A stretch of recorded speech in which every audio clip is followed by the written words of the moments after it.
ಮೊನ್ನೆ ಉಗಾದಿ ಹಬ್ಬದ ಸಿಎಲಿದ್ದಂತ ರೈತರಿಗೆ ಅಕಾಲಿಕ ಮಳೆ ಅನ್ನೋದು ಬಂದು ಆಲಿಕಲ್ ಬಿದ್ದು ಒಂಥರ ಬರ ಸಿಡಿಲ್ ಹೊಡೆದಂಗಾಗಿದೆ. ಯಾಕೆಂದ್ರೆ ಹುಲ್ಲಿಕುಂಟೆ ಹೋಬಳಿಯಲ್ಲಿ, ಅದು ಗೋಣಿಹಳ್ಳಿ ಪಂಚಾಯತಿ ವ್ಯಾಪ್ತಿಯಲ್ಲಿ ಅನೇಕ ರೈತರು ದಾಳಂಬ್ರೆ ಬೆಳೆಯನ್ನ ತಮ್ಮ ಆದಾಯದ ಮೂಲವಾಗಿ ಬೆಳ್ಕೊಂಡ್ ಬಂದಿದ್ದಾರೆ. ಅದ್ರ ಜೊತೆಗೆ ಇವತ್ತು ಎಷ್ಟೇ ಕಷ್ಟದಲ್ಲಿದ್ರು ಈ ಗೋಣಿಹಳ್ಳಿ ಗ್ರಾಮದ ರೈತರುಗಳು ಒಂದು ಒಗ್ಗಟ್ಟನ್ನು ತೋರಿಸ್ತಾರೆ. ನಿಜವಾಗ್ಲೂ ನಂಗೆ ಮೊದಲನೇದಾಗ ಅವರಿಗೆ ಅಭಿನಂದನೆ ಸಲ್ಲಿಸ್ತೀನಿ. ಯಾಕೆಂದ್ರೆ ಇಂಥ ಒಬ್ಬ ರೈತನಿಗೆ ಯಾರು ತಂದೆ ಇಲ್ಲ, ಮತ್ತೆ ಅವನಿಗೆ ಜಮೀನಲ್ಲಿ ಬೋರ್ ಇಲ್ಲ, ಅಂತ ಒಂದು ಜಮೀನಿಗೆ ಕರ್ಕೊಂಬಂದು ನಮಗೊಂದು ಪಕ್ಷ ಪರಿಹಾರ ಬರಲಿಲ್ಲ ಅಂದ್ರೂ ಯಾವ್ದಾ ಪಕ್ಷದ ಮುಖಂಡರು ಯಾರಾದ್ರೂ ಬಂದ್ರು ಅವನಿಗೆ ವೈಯಕ್ತಿಕವಾಗಿ ಸಹಾಯನಾದ್ರೂ ಮಾಡ್ಲಿ ಅಂತೇಳಿ ಇವತ್ತಂತ ಜಮೀನಿಗೆ ಕರ್ಕೊಂಬಂದು ತೋರಿಸಿದ್ದಾರೆ. ನಿಜವಾಗ್ಲೂ ನನಗೂ ಕೂಡ ಇಂಥ ಸಂದರ್ಭದಲ್ಲೂ ಸಹ ಖುಷಿ ಆಗ್ತೈತೆ. ನಿಮ್ಮ ಒಗ್ಗಟ್ಟಿಗೆ ನಾನು ಅಭಾರಿಯಾಗಿರ್ತೀನಿ ಅಂತ ಹೇಳ್ತಾ, ಈಗಾಗ್ಲೇ ಎಸ್.ಆರ್. ಗೌಡ್ರು ಮಾತಾಡ್ತಾ ಹೇಳ್ತಿದ್ರು ದಾಳಿಂಬೆ ಬೆಳೆಯೋದು ತುಂಬಾ ಕಷ್ಟ ಅಂತ. ಯಾಕೆಂದ್ರೆ ನಾನು ಎಸ್.ಆರ್. ಗೌಡ್ರು ಒಂದೇ ಸಲ ಗೂಟಿ ತಗೊಂಡು ನಾನು 3,000 ಹಾಕಿದ್ದೆ. ಅದ್ರ ಕಷ್ಟ ಏನು, ಒಂದ್ಸಲ ಔಷಧಿ ಹೊಡೆಯಕ್ಕೆ ಎಷ್ಟು ದುಡ್ಡು ಖರ್ಚಾಗುತ್ತೆ ಅಂತ ನನಗೂ ಅರಿವಿದೆ. ಹಾಗಾಗಿ ಸರ್ಕಾರದ ಅಧಿಕಾರಿಗಳಿರ್ಬೋದು, ಜಿಲ್ಲಾ ಮಟ್ಟದ ಅಧಿಕಾರಿಗಳಿರ್ಬೋದು, ಬಂದ ಪುಟ್ಟ ಹೋದ ಪುಟ್ಟ ಕೆಲಸ ಆಗ್ಬಾರ್ದು. ಅಧಿಕಾರಿಗಳು ನಾನು ಬಂದ್ ಫೋಟೋ ಹೊಡ್ಕೊಂಡು ಹೋಗಿದ್ದೀನಿ, ಮೇಲಕ್ಕೆ ಕಳಿಸಿದೀನಿ, ಪರಿಹಾರ ಕೊಡ್ತೀನಿ ಅಂತ ಹೇಳ್ಬಾರ್ದು. ಯಾಕೆಂದ್ರೆ ಇನ್ ಮುಂದಕ್ಕೆ ನವೆಂಬರ್ ಅಕ್ಟೋಬರ್ಗಾದ್ರೂ ಅವ್ರು ಇತ್ರೆಲ್ ಹೊಡೆದು ಡ್ರೈವ್ ಮಾಡಿ ಬೆಳೆಗ್ ಬಿಡಕ್ಕಾದ್ರೂ ಅವ್ರಿಗೆ ಸೂಕ್ತವಾದ ಒಂದು ಪರಿಹಾರವನ್ನು ಕೊಡ್ಲೇಬೇಕು ತಕ್ಷಣಕ್ಕೆ. ಇಲ್ಲ ಅಂದ್ರೆ ರೈತನ ಬದುಕು ಬೀದಿಗೆ ಬೀಳ್ತೈತೆ.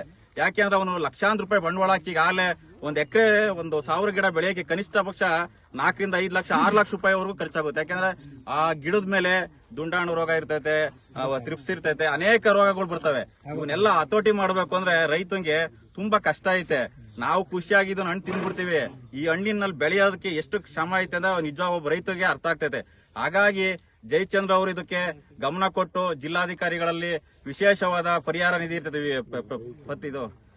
ಪರಿಹಾರ ನಿಧಿ ಇರ್ತೈತೆ.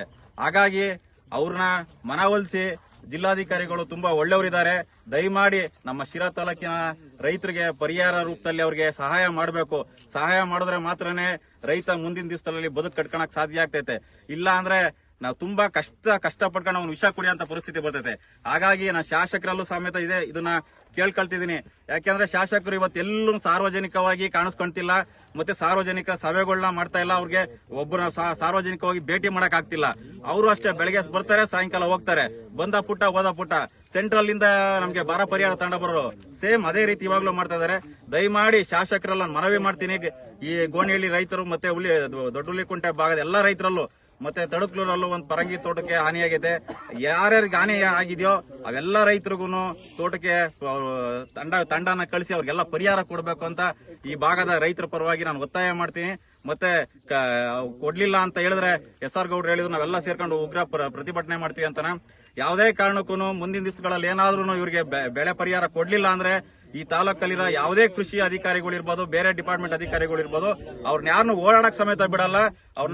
ಅವ್ರ ಜೀಪ್ ಆಗ್ಲಿ ಅವ್ರ ಆಫೀಸಿಂದ ಹೊರಗಡೆ ಬರ್ದಂತ ನಾವು ಕಟ್ಟುನಿಟ್ಟಾಗಿ ಅವ್ರಿಗೆ ಉಗ್ರವಾದ ಹೋರಾಟ ಮಾಡ್ತೀನಿ ಅಂತ ಹೇಳಕ್ ಬಯಸ್ತೀನಿ. ನೀವು ಸಣ್ಣ ಆಗ್ಬೇಕಲ್ವಾ? ಅದು ಒಂದು ಉತ್ತಮ ಆಹಾರದಿಂದ ಸಣ್ಣ ಆಗ್ಬೇಕಲ್ವಾ? ಪ್ರತಿದಿನ ನಮ್ಮ ಜೀನಿ ಸ್ಲಿಮ್ ನ ಯೂಸ್ ಮಾಡಿ ಯಾವುದೇ ಸೈಡ್ ಎಫೆಕ್ಟ್ ಇಲ್ದಂಗೆ ನೀವು ಸಣ್ಣ ಆಗ್ತೀರಾ.